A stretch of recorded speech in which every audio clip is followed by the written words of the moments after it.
In breaking news just coming in, China has found a new virus, and once again, it's from an animal.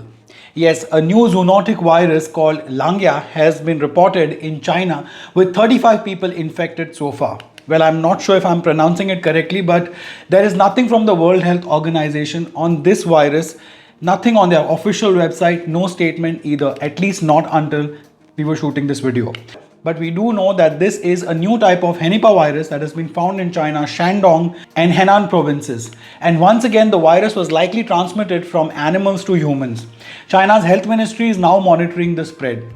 This new langya virus was discovered in China during testing of patients who had fever with a recent history of animal exposure. It was identified and isolated from the throat swab sample of one of those patients.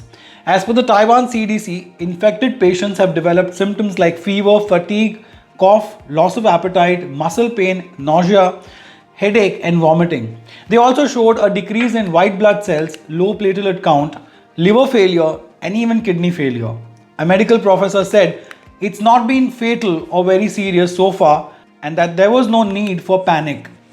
The test results of 25 wild animal species suggest that an animal called shrew, which is a small mammal that looks like a mouse, might be a natural carrier of the langya henipavirus. The scientists have given the langya virus a short name. It's called LayV. It's much easier to pronounce.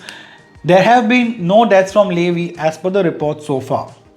Now, LayV is from the henipavirus family, which is a category of a zoonotic RNA viruses that also includes Hendra and Nipah virus. Hendra is believed to have originated in Australia and affects horses and humans, while Nipah has caused disease outbreaks in several countries, including India. Both the viruses are associated with high fatality rates. That means high death rates.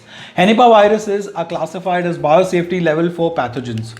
They can cause severe illness in animals and humans alike, and as of now, there are no licensed drugs or vaccines meant for humans. The news of this new virus called LayV being found in China comes less than 3 years after the country discovered the novel coronavirus that has killed millions so far. Despite the hotly contested debate around the origin of COVID-19, China's wet market in Hunan remains the prime suspect. An international team published 2 studies in the journal Science that conclude that the Hunan market was the epicenter of the pandemic. Their work suggests that 2 closely related versions of SARS-CoV-2 jumped from an animal to a human during 2 separate events, most likely within the market itself. Now, even before COVID-19, Hunan and other wet markets were notorious public health threats because they were breeding grounds for new pathogens. In fact, did you know that a Chinese marketplace was found to be ground zero for the SARS outbreak back in 2002, and other wet markets have been linked to several outbreaks of bird flu in recent years. In fact, researchers in China were already conducting routine surveys of live animals sold at the Hunan market.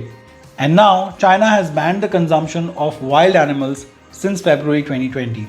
But many scientists say that it isn't enough to prevent pandemics because numerous undomesticated species are still being raised for fur, leather, traditional Chinese medicine, zoos, pets, wildlife parks, and research. And we are not making all of this up. What I just said has been published in a 27 July report of National Geographic. You can go and check it on their website. So what are your thoughts on this worrisome new development once again coming in from China? Let us know in the comments. Connect with us on Instagram and on Facebook. It's @Reviewron. It's @Ronak Kotecha on Twitter. Like, share, subscribe, hit the bell icon if you find our videos worth it. But as always, even if you don't do any of these things, thank you so much for watching this one. Please take care of yourself and those around you. Jai Hind.